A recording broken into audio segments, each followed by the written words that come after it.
Hey folks, for everything 26 and 26, make sure to check out 26and26.com. That's 26in26.com.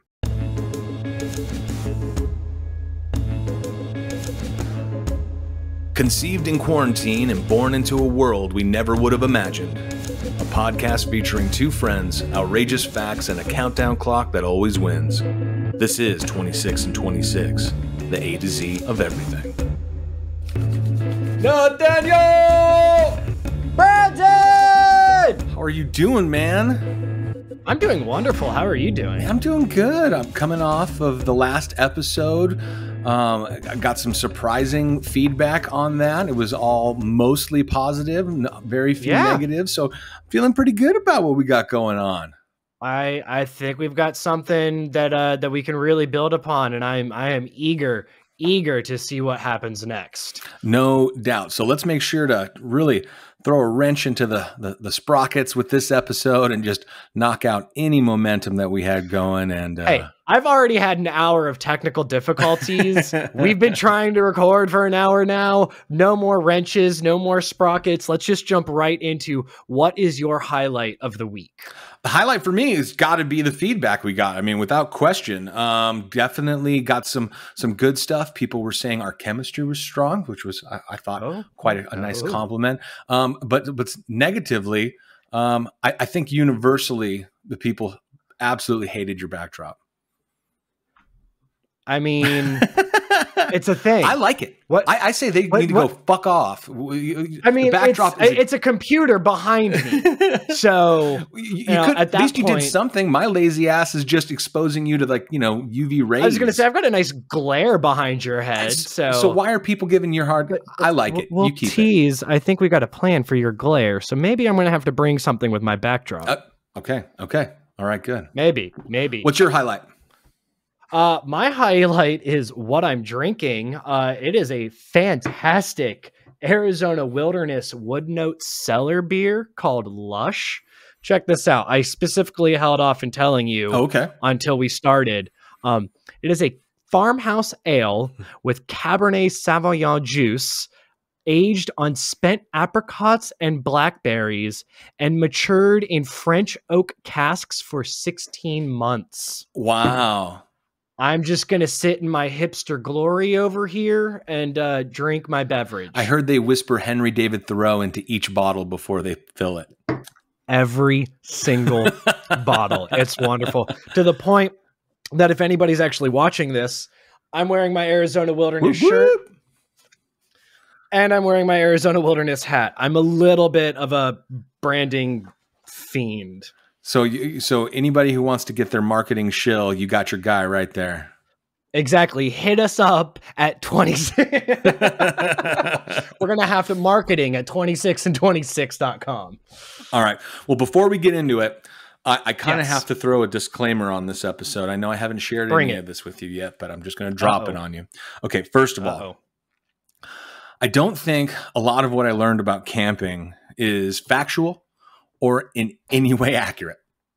A bunch of what I found, it all sounded like it was written by that one friend after a couple Modelo's or a couple brews from Arizona Wilderness. It's just making like outlandish claims about random shit. And it was like, you'd hear a percentage about like the number of people that go camping, and you immediately think to yourself, how did you possibly come to that number? Who's counting? Yeah, who's counting? It's like sitting at the trailhead with the little clicker. Dude, you know how many times I've gone camping and told absolutely no one? Like I know it's probably not safe. Yeah, that's probably true. But like I know a lot of people who have never gone camping and never filled out a survey, never filled out a form, not one time. And but then again, a lot of the information I found is painfully accurate. So. All right. We'll have to just disseminate it. I'm looking forward to it. All right, cool. All right. Let's do some letters. I've got a timer. You've got a timer. Let's start in 3, 2, 1, go. All right. Starting with an A for attitude. Having a good one is going to be the most important thing you can bring on a camping trip. And that is a fact. There's nothing worse. 100%. Oh, completely. There is absolutely nothing worse than having like a bad attitude or like, ooh, gross. That's, I don't want to touch that or be dirty. Having a bad one will actually only make using our next letter even harder. And that is the bumper dumper. B for bumper dumper. Yeah. I think I know what this is, but I think you do too. Fill me in. This is new to me, but it's a portable toilet seat and like bucket that fits into your tow hitch. So you can sit down in the back of your car for a roadside.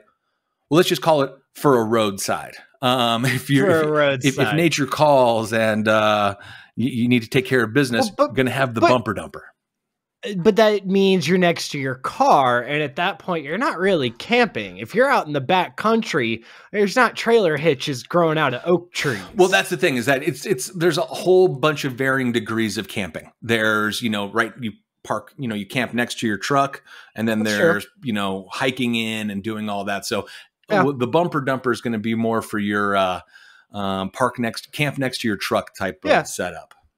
Actually, that would be great for long distance road trips. Like you just don't have to worry about anything. Just the only thing I'm imagining though now is being on the side of the highway. Just drop trout. I'd be waving at people. Your little legs like, just kind of swinging.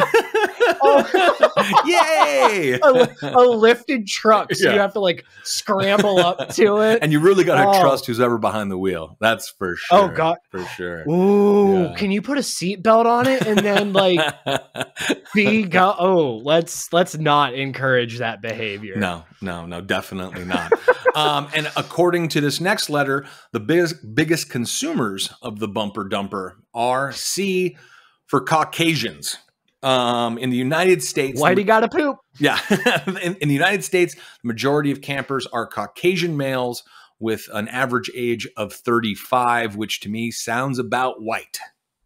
That sounds about white to me too. I also want to know how many of them are bearded and wearing 100%. But majority of them have got that really cool, like kind of Joe Dirt white trash beard, who like it only grows in like certain spots. You mean like this? No. Dick? No. Is D for dick? No, Nathaniel, you've got a good beard, man. Think about Joe Dirt style. Thank you. It's true. That is, I'm not quite at Joe Dirt style. I don't know if I should put this on a recording or not, but I do affectionately refer to my mustache as a molestache because it's like the thinnest, like it's there. It's hair on my upper lip, but it's not. No, you've got that kind of cool Che Guevara thing happening. Like, I don't know if I want that either. Oh no, that's dope. That's dope. I think that's cool.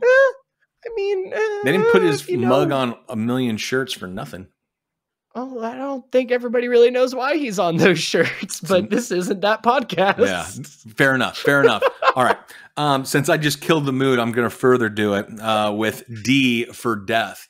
Yeah. Sadly, I learned that the top 5 most common ways to die, I would normally ask you, what do you think they are? But they're ridiculous. Number 5 is we're not talking natural death. This is about as natural death, or this is as natural way to die as you can, I guess. Well, I mean, okay. When I think natural, I think like cancer, heart disease, like that, like natural, like nature. Well, this is nature death. Actually, let's take a stab at what do you think is one of the top 5 ways that you're dying while camping? It's going to either be dehydration. No. That falls into other, I'm sure. Oh, okay. Broken leg and like bleeding out. I guess. Let me just go through them. Okay. So hit me. Number 5, we've got other. Number 4, suicide, which is like other. Great. Number 3, falling, which bleeding out, breaking. Okay. There you go. Yeah. Number 2, car accident, but I guess that's just on your way in or out. Okay. Or I'll take it. Romping in the night. The number 1 cause of death while camping is drowning. The bumper dumper. The bumper dumper. No, drowning. Yeah. Oh, yeah. That actually that tracks. Yeah. It does. Now, especially with how much alcohol is involved with camping. Like falling and drowning, it just adds. Yeah. It makes sense. Now, there's nothing really funny about the top 4 things, but other? Yeah. That's kind of. There's definitely some funny in other. Anything else? There's a shocking, an alarming number of squirrel-related fatalities. You just know it. Now, one thing that I was kind of surprised by: cows. Cows kill more people than sharks every year. So when you're camping, you see cows all the time. When you go to the ocean, you're not seeing a shark. As a matter of fact, you rarely see a shark. That's true. And maybe that's why the number is so high. But in terms of kills, the score is sharks 5 per year, cows 22. What? Cows are taking out 22 humans a year on average. I mean, it's probably a little bit payback. A little bit. But actually, we owe them 22 for sure. I can actually say with 100% sincerity, I have had my campsite in the middle of nowhere invaded by a cow. That was exactly it, and then the clank, clank, clank, clank. So I knew it was a domesticated cow, but still, like, it was like 6 a.m. When you've got 600 pounds of anything coming into your campsite, it's take notice time. Yeah, exactly. But that actually, cow kills really pale in comparison to probably got to be one of the biggest killers on the planet, mosquitoes. Oh, yeah. Yeah. If you're camping, think about this. The next time you're camping and you get a little skeeter bite, they take out about 1 million humans a year. Yeah. I don't feel the slightest bit bad smashing them every time. Oh, no. No. As a matter of fact, we need to up our game in terms of smashing them. That's 2,700 people per day or 100 people per hour killed by mosquitoes. So... Is that okay? But that's worldwide. Yeah. Oh, yeah. Oh, it definitely includes, you know, Africa. Oh, which you got to think those numbers there. I don't know why I think that, but I definitely think that. I mean, like West Nile virus is kind of named for where it comes from. Yeah. So, well, let's not dive into that because all of a sudden we're going to get canceled for some reason. All right, moving along. E is for equipment. Now, what do you think is the number when people were asked, what's the most important thing you bring on a camping trip? I think you and I will have the same answer, but I don't think we'll both have the actual. That's exactly what I thought. How could tent not be the most important thing on the list? I'm guessing sleeping bag is number 1, though. It's not. It's the only... Really? Okay, then I'm genuinely... Because you can use blankets. All right. But what people decided the number 1 thing that they needed to bring with them camping was the flashlight. Really? Not a fleshlight, a flashlight. So the flashlight was ranked absolutely number 1. Huh. Not even matches. That was actually after matches. Another great thought. Yeah, yeah. Or knife, like or the knife and with I find the matches some flint, and the handle, the whole that one survival knife, Rambo style, 100%. Flashlight's not starting shit in the woods. No. All right, moving along. F. Move it. Films about camping. Now there are a bunch of films where people go to camp. However, in most of those films, they always stay in cabins.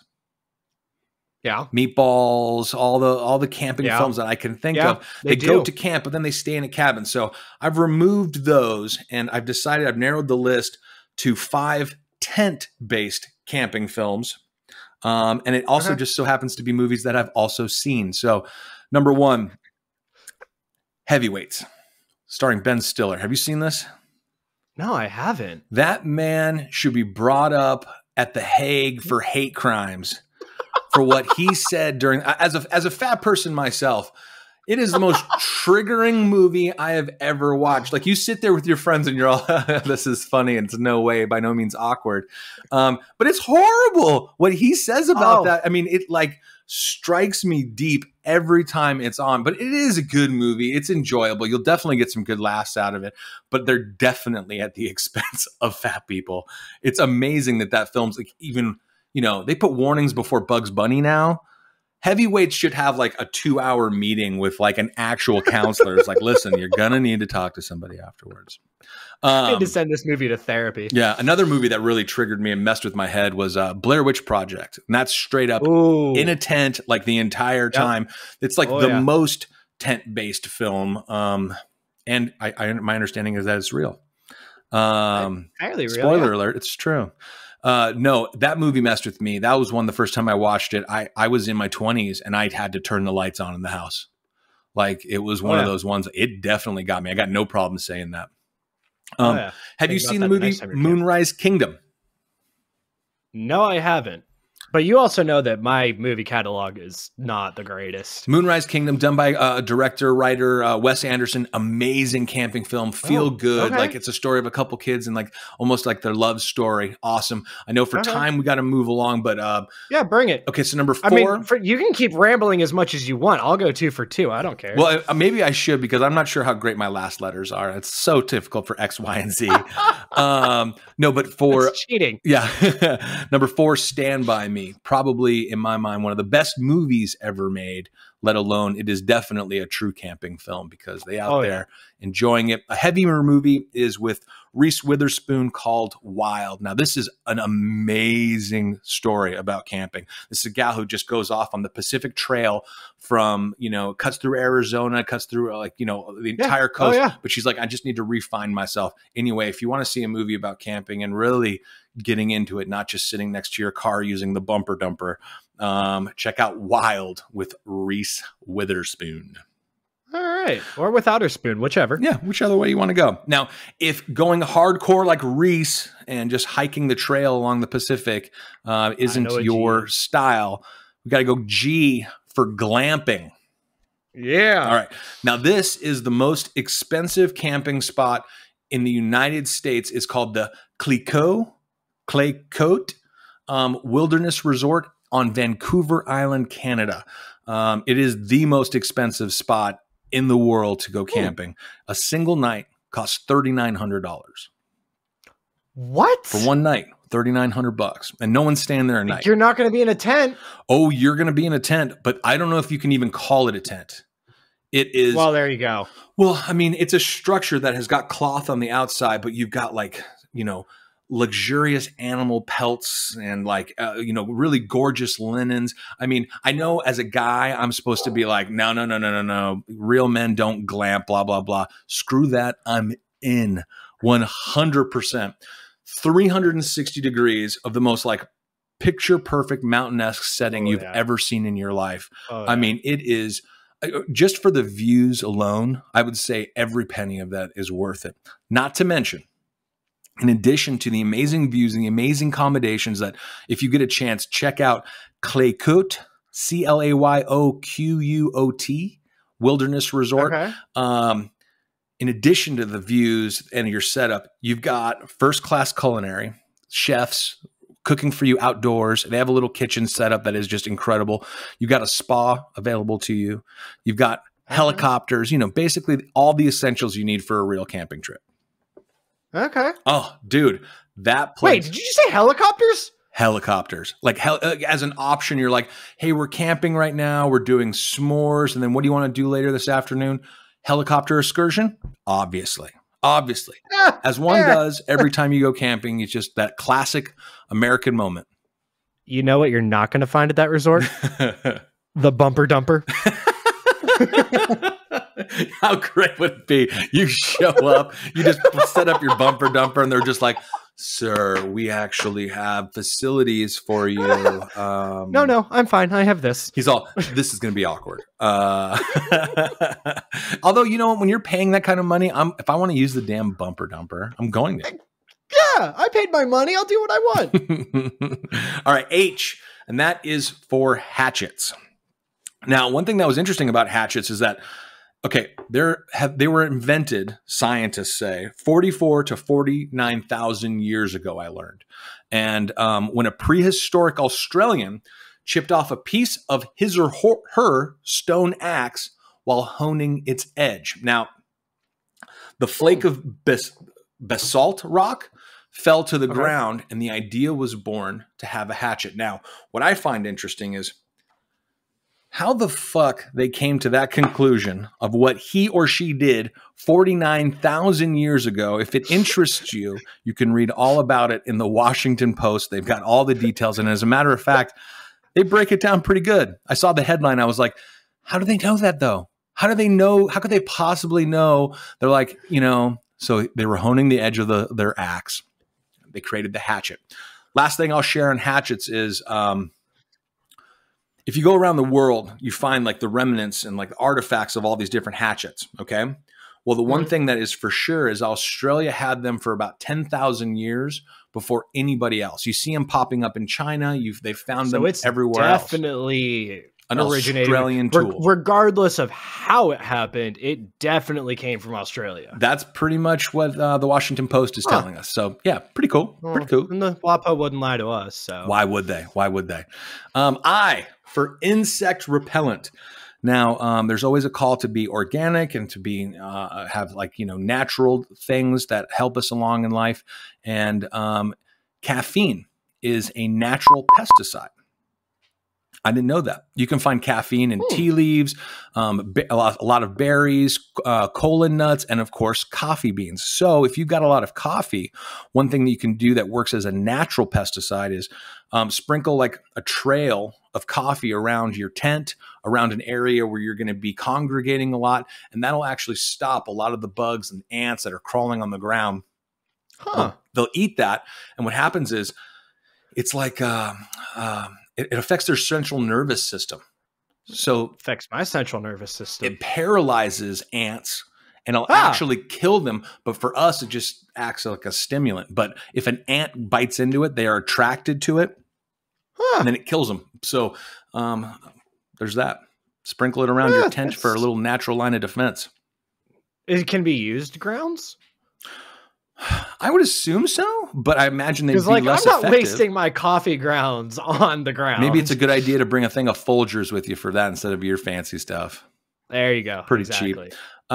J for June and July, which are the most popular months to go camping in North America. Arizona. Oh, God. In Arizona, you want to get out of this heat so bad in June and July. So getting up to the North Country is absolutely perfect. Now, when you go camping, Nathaniel, what's one of the classic, things you do when you're sitting around the campfire? Sing songs? That's exactly right. And one thing I learned, K is for kumbaya. Oh, okay. That makes way more sense. I was thinking karaoke, so I was trying to lead you into it, but kumbaya makes way more sense. Well, okay. So as I was looking up kumbaya, or really I was just Google searching camping songs about camping, and you'll find a ton of like top 10 lists. You'll find a bunch of lists that people put. Now, these lists are either all bluegrass and country, or they're all like super religious and family friendly. But of all the lists I saw, and all the different ways I searched, songs about camping songs, in every list, kumbaya was listed. Yeah. So that was interesting. It's kind of, I don't think I've sang kumbaya around one campfire in my life. I can't say I have either 100%, but I've seen it in about a million different movies, of just, or at least one movie, maybe not a million, that where kumbaya is just kind of that song. And for whatever reason, as like on all these lists, it was like worthy of mention that, there's a whole bunch of things people disagree on, but one thing everyone can agree on around the campfire is kumbaya. And that's interesting because that's also kind of like the running joke. What are we going to do? Sit around this campfire and sing kumbaya? Apparently, yes. I've never sat around the campfire and sang kumbaya. Yeah, apparently, yes. There was a guy who, the song was written, he claims, in 1939. However, that claim is highly disputed and gets into a little bit of a dark history because it's probably it ended up being a song that slaves sang. Because kumbaya, do you know what it means? No. Come by here. It's slang. Okay. Come by here, my lord. Come by here. Basically, it's slaves who felt that they were forgotten about by God. And the song that I remember thinking was like kind of spiritually uplifting was actually tremendously sad and has a history of people claiming they wrote it, even though it probably predates the 1900s. Ooh, yeah. Wow. That's moving along because that might have been the most depressing. That might have been the most depressing fact, but honestly, I think that was the most interesting fact as well. I had to learn it, so did you. It was sad though. It was kind of like, oh, all right, it's not what I thought the songs were, and that's what you get because I don't like the lyrics. I like the feel of a song. Yeah, and that's what happens when you learn the lyrics. Is that Anyway, L, the lantern. Can't go camping without a lantern. One of the cool camping hacks that I learned, and this wasn't for this episode, but I just learned it in life, is that if you put like a hedged lamp, strap that onto a translucent bottle or jug, then that becomes a huge lantern. And boy, it's effective. Another way that it works is that you've got to clear like a milk bottle, fill it with water, drop a glow stick in it. Okay. It's the light in the water actually amplifies it, and it becomes a great source of light that's not like too harsh like a flashlight would be. Great to have in the tent just so you can see, you know, what's on the floor and whatnot. So little hack for you, real easy. Translucent bottle, headlamp, glow stick, got you covered. All right. Well, you better bring it because you're on M and you got 5 minutes left. Oh, that's all I need. That's all I need. We're good to go. M, millennials. Millennials actually go camping more than any other age group. They cite a love for we can't afford to do anything else. That might be true. They cite a love of the outdoors. We just wander off into the woods. Completely. An appreciation of nature, a love of music festivals, they say, is one of the reasons that they go to so many. And I think this is the biggest motivating factor, a love of sharing photos on social media as a motivation for camping. I believe that all day. I do too, and I hate that fact. Let's just leave the millennials behind. Moving on. I don't even care about the time. Well, then if we're moving on, we're going straight into the letter N, natural clock. Now, this was something that I kind of put into check. I was like, wait a minute. One of the most effective ways to reset a person's natural clock is to go camping. And I was like, when I learned it, how are you measuring that? But it feels right because I know it's true for me. I can't really argue it, even though I question how they're coming to that realization. But I know circadian rhythm. Exactly. It's like looking at your phone before you go to sleep and right before you wake up. It just messes up that rhythm. And I guess in order to reset that best, go camping. All right. Yes. Getting short on time. So, out of juice. Here's another hack for you. We go camping now. We bring our devices. People have got phones. They got speakers. They got laptops. One thing you should definitely keep in mind is before you plug in that device to your car to charge it, make sure that your car is running.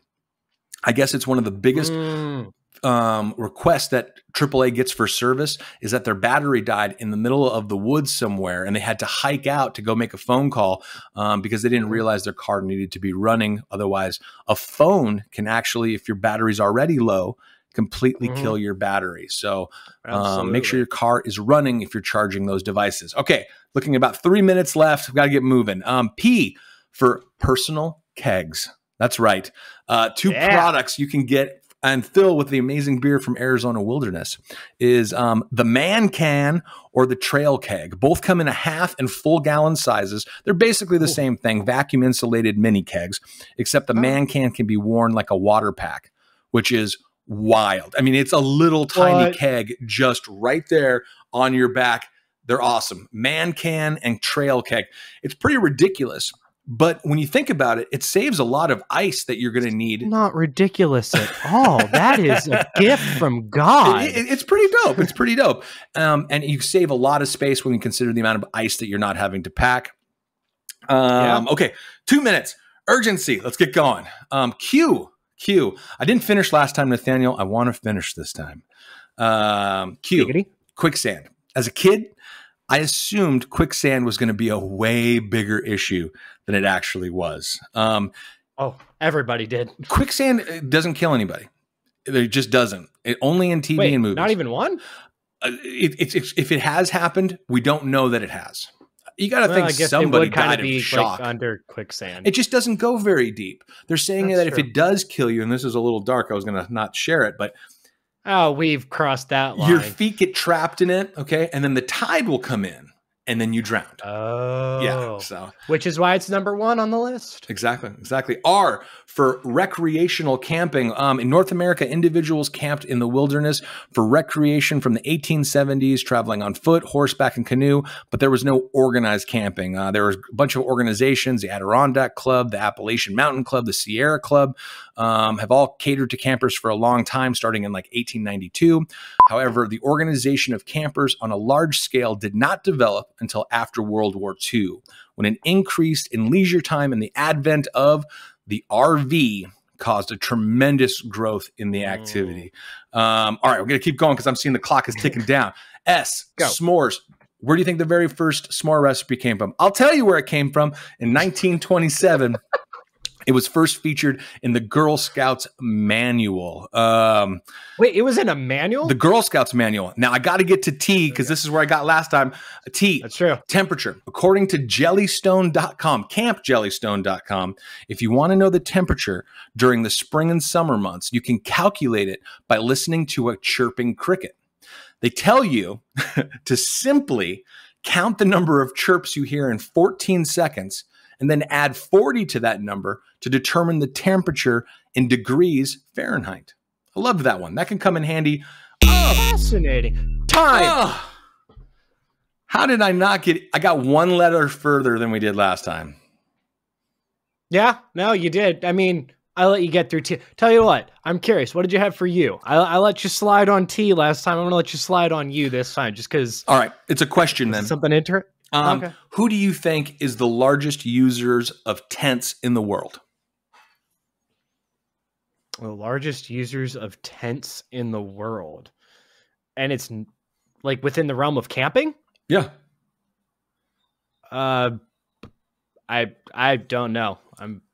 It's not so shocking. Makes sense when you hear it. The U.S. Department of Defense. Oh, yep. Nope. That makes sense. They are definitely in the tent game all over the world. They're buying them too. I can't believe we didn't finish, Nathaniel. I'm not surprised. All right. Well, no one's missing out on anything on XYZ. So we actually probably got to a good place, but still. You still had VWXYZ, but it was good. All right. It was, I'll be honest. Camping is in both of our wheelhouses. We even got comments going, come on, camping. Let's do it. Challenge yourselves with an episode. Like, why are you picking camping? I learned stuff. I enjoyed this. This was actually a lot of fun. It was a good topic. Oh, no. And you fall into these rabbit holes of information that you just absolutely love. Especially when you bring up the bumper dumper. Yeah. Oh, that. There's some stuff you just don't want to learn or can't unlearn. So what letters did we miss? V, W, X, Y, and Z. 5 letters. All right. Well, we're at 26, 21, and 26. Yeah. Okay. It soon will live up to our namesake. I believe we've got a little bit of a curveball that we're going to be bringing for next episode. Yes. Can I reveal what we're doing? Yeah, bring it. All right, we're going to switch the roles up here a little bit. We're going to be a little role fluid, if you will. And Nathaniel is going to be bringing us the facts next week, doing 26 and 26 on the next episode. I'm going to try at least. All right, well, can I reveal the subject? Yeah, do it. Let's build some hype for this. All right. Something that's near and dear to Nathaniel's heart, and you can catch him on the weekends on the high banks. I wish. Roller derby. Oh, it's gonna be fun. I actually the reason I'm not done researching this yet is because I've learned as much as I have, and it's like, so yeah, no, I actually got really far down a rabbit trail at one point and didn't finish my notes. I'm excited for this because I'm by no means a big fan of roller derby, but I've gone to a bunch of events. I'm not an expert. I enjoy going. It is as fun a sport to go to as anything else I've been to. It's certainly more action-packed than baseball, which is my favorite sport in the world. Oh yeah. It's super fun to go to. You have a couple brews. It's definitely a good time, but I've gone to well over 10 matches, probably closer to 20. And I still have no concept whatsoever on how the score is arranged or what's exactly happening. It's usually just rad, tough, tattooed women skating, skating on the bank. And it's fun. I've always had a good time. And anytime it's brought up, I want to go. But no idea how it works. No. And I'm hoping that not only can I teach you how it works, but hopefully whoever listens to this will then, when things are slowly starting to open back up, I know the local leagues here are getting ready to start practicing again. When it opens up, I want people to get out there and enjoy it for themselves, because it is an absolute amazing thing to witness 100%. in person. And that's why I want to talk about it. Cool. No, I'm excited. I'm genuinely excited because there's obviously a lot I don't know, and it's something that I've enjoyed for a long time. So it'd be good to get some details. All right, let's be thankful and grateful. The music thankful and grateful that was heard in this episode was created by the one, the only, the incredibly talented Mike DeChico. You can hear more of his music at domesticatedrobot.com. Thank you, Mike. Appreciate us letting us borrow some tunes from you for this episode. Also thankful for, I'm really thankful for people in general. Right now, life is really polarized, and there's people on both sides of fences. And I kind of had an experience today that I won't get into that made me have a better understanding of people who I thought were crazy on the other side of the fence. And it just made me realize I've got to be patient with people, and I got to do what I can to make sure that I'm putting myself in somebody else's shoes. And if I can say that I'm thankful for something, was for the opportunity to have that understanding that it's not as cut and dry. Something that I felt was very cut and dry turned out to have a whole lot of gray area in it today. And it made me kind of stop and reflect. I wonder how many other areas that's true in life where I feel it's kind of black and white, and it turns out is definitely gray. How about you? I want to say thank you on the theme of people. I want to say thank you to all the people that we farmed out our first episode to beta test it and to get feedback from. It was a wide variety of people, from family to friends, professional colleagues, and the range of feedback we got. I really just want to say thank you for taking time out of your day to listen to something that we had. It was two guys talking. And like it's nothing original, but it was at the same time. And it was so encouraging to get the positive feedback that we did, and even the constructive feedback that we did, even about my backdrop. Like, it's people are paying attention. Yeah. Like, people aren't going to comment on it if they're not paying attention. And so I'm really grateful that anybody would be willing to take time out of their day and listen to us. So to the people that beta tested this, thank you. And to the people that are listening to this now in the future, thank you. I truly appreciate you taking time out of your day to listen to us. Brandon, take us out of here. All right. We leave you now in love and light and this. Into the forest I go to lose my mind and find my soul. Thank you very much. Have a good one, and we'll see you next time. That was touching. I liked that.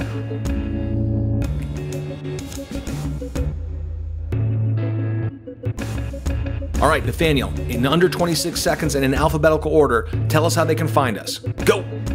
A, Amazon, Apple Podcasts, anywhere you listen to podcasts. F, Facebook, 26in26 A2Z. I, Instagram, 26in26 A2Z. T, Twitter, 26in26 A2Z. W, website, www.26in26.com. Y, YouTube, 26in26, the A to Z of everything. Time!